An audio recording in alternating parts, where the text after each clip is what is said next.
All right, picture this, man. You're sitting back, crowd's buzzing, lights are on, and you know something's about to go down, but you have no idea just how wild it's going to get. Because there are certain fighters, certain personalities that when they walk into a room, into a cage, into a ring, you can feel the energy shift, like gravity just got heavier. And Rampage is one of those dudes. He's not just another fighter. He's a storm wrapped in human form. And when he steps into a world like pro wrestling, where everything's supposed to be controlled, scripted, predictable, he flips the whole thing upside down in a heartbeat.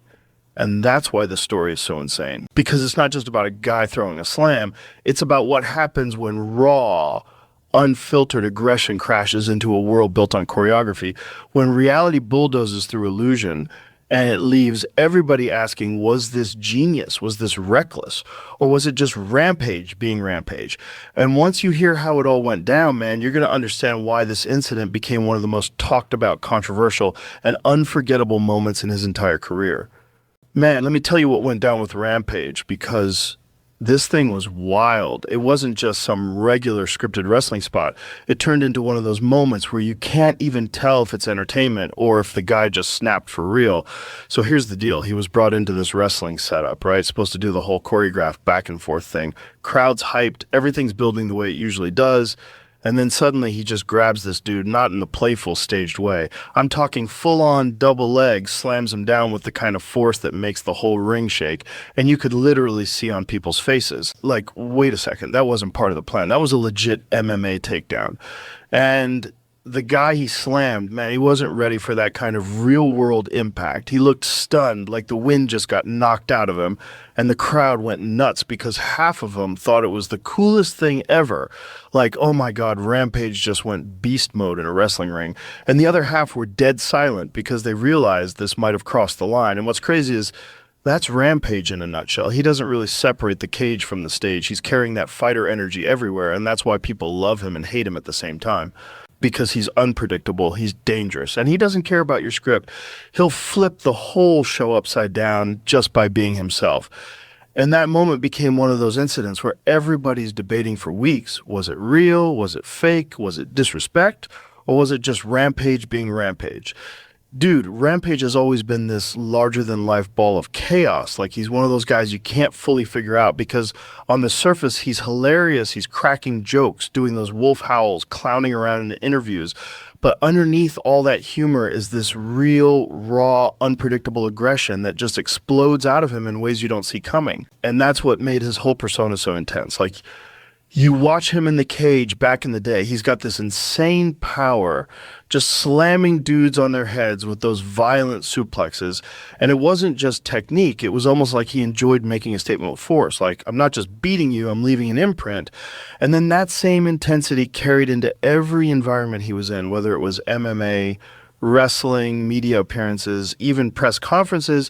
He had this vibe like a coiled spring ready to snap, and people around him felt it. They knew he could flip from funny to ferocious in a second, which is why fans loved watching him. Because you're not just seeing a fighter, you're seeing a spectacle, like pure adrenaline wrapped in human form. And it wasn't always positive, because that aggression made him unpredictable, sometimes reckless, sometimes getting into stuff outside the cage, like confrontations, legal trouble, weird moments in public where that fighter mentality didn't turn off. But that's also what fueled the legend of Rampage, this idea that he's not playing a character. He is the character. What you see is what you get.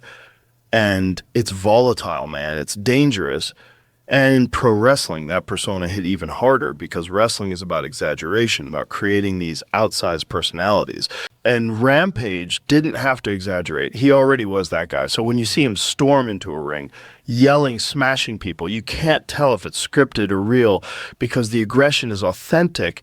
It bleeds through the act, and that's the magic and the madness of him. He lives in that gray area where you're both entertained and a little bit worried, and that's rare. Most fighters, they turn it off when the lights are out, but Rampage is one of those dudes who seems like he's always on, always ready to fight, always ready to prove something, and that aura of danger mixed with charisma made his persona unforgettable because you laugh with him, but you're also kind of bracing yourself like, man, if something sets him off right now, we're about to see some real chaos. So here's the thing about rules and boundaries in wrestling versus fighting.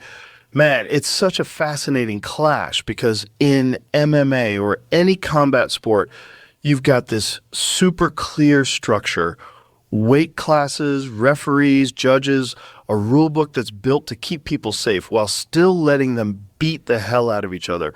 But wrestling, pro wrestling especially, is this weird hybrid of athleticism and theater. It's like a live stunt show where the performers are trusting each other with their bodies. There's a script, there's choreography, there's timing, and everybody's job is to sell the illusion of violence without actually crippling the other guy. And when someone like Rampage steps into that world, you've got a dude whose whole career was built on real violence, like actual fight-ending power. So the boundaries feel way blurrier to him because for him, a slam isn't a prop, it's a weapon. And that's where the controversy kicks in when he does a move in that ring and people are like, hold up, that looked way too real. That wasn't supposed to happen.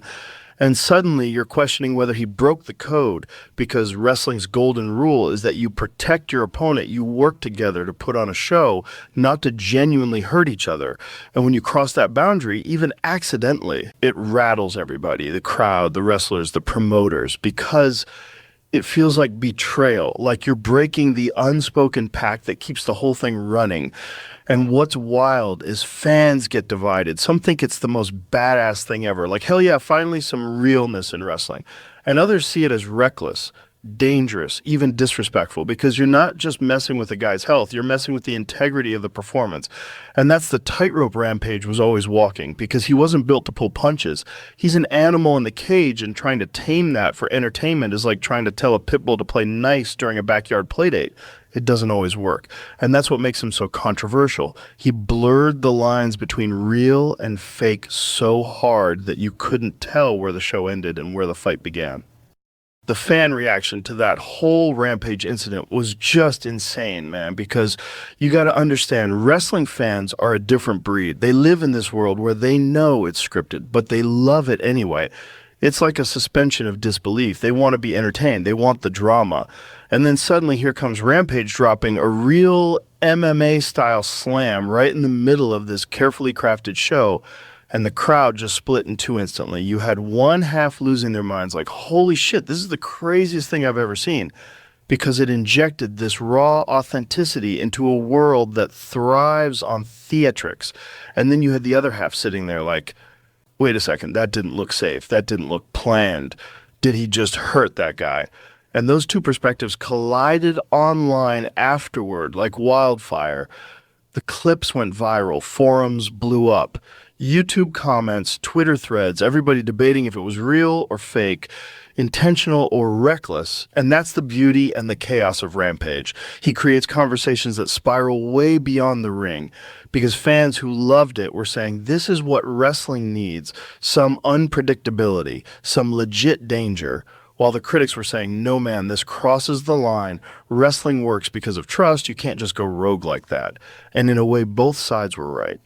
And that's why it became so polarizing, because people weren't just reacting to what happened. They were reacting to what they thought wrestling should be. And Rampage forced them to question it. Like, do you want it to be pure entertainment, or do you want flashes of real violence? And the craziest part is his fans, the hardcore MMA crowd, they jumped in too, saying that's just Rampage being Rampage, while the wrestling purists were like, nah, this dude doesn't respect the business. So it turned into this giant cultural crossover argument, and the end result was more eyeballs, more attention, more buzz, which is ironic because even the people who hated it couldn't stop talking about it, and that's the ultimate sign of impact. When fans are fighting each other online over what you did, you know you left a mark.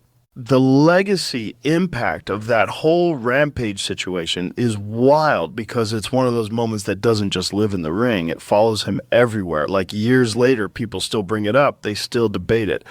And that's the sign of something that stamped itself into the culture, because Rampage already had this reputation as a savage in MMA, one of the most violent dudes to ever step in the cage, the guy who made slams iconic again. But then when you throw in that wrestling incident, suddenly his persona isn't just confined to mixed martial arts. It's bleeding into entertainment. It's this crossover moment where fans realize, oh, this dude doesn't play by your rules. He's going to bring that same chaos no matter where he is. And that adds to his mystique because his legacy isn't just about wins and losses. It's about stories. It's about moments that live forever. And this incident is one of those moments, the kind of thing that makes people say, remember when Rampage did that crazy shit?